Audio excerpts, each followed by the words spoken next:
Dans l'Aisne, les jeunes Picards n'ont pas forcément la bosse des maths. Euclide et Pythagore sont parfois synonymes de cauchemar. Et pourtant, arithmétique et géométrie, ça peut aussi être un jeu. Des classes de maths sont lancées hors les murs sur le modèle des classes de découverte. Reportage à Sorbet de Cathy Collin et Jérôme Arignan.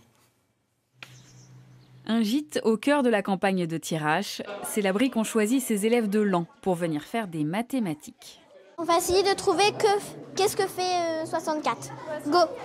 Emilia n'est pas très bonne en maths, mais là, ça marche. Elle arrive à atteindre 64 sans faire 8 x 8, plus vite que son nombre.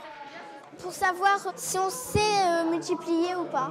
Je préfère ça parce que j'arrive... oui, en même temps, on joue et on apprend les multiplications. Des maths sans papier, sans crayon, sans ardoise, c'est le moyen pour les enfants de dépasser leur peur, de se lancer tout seul des défis.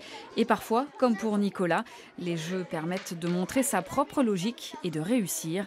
La dernière semaine de stage a été efficace. Il a gagné donc une certaine confiance, donc forcément, il avance dans les apprentissages, il réussit un petit peu mieux, il lève plus facilement la main. Il intervient donc en classe, donc voilà, et il a envie d'avancer. Composante indispensable de la formule, quitter l'école, changer de cadre, même si certains font preuve d'un peu trop de sens pratique. Problème numéro 1, le maître a le double de l'âge de Perrine, c'est la maîtresse du vendredi. Mais à 24 ans, d'écart avec Bernard. Quel est l'âge de Marc et celui de Bernard? Je vais aller demander à Bernard son âge. L'école reste donc nécessaire. On a besoin aussi de se retrouver dans la salle de classe pour formaliser, pour structurer, pour conscientiser un certain nombre d'apprentissages. L'extérieur nous sert à collecter, à découvrir, à enrichir.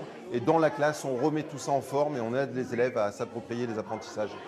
Expérience réussie semble-t-il, puisque le directeur académique lui-même est venu valider le résultat.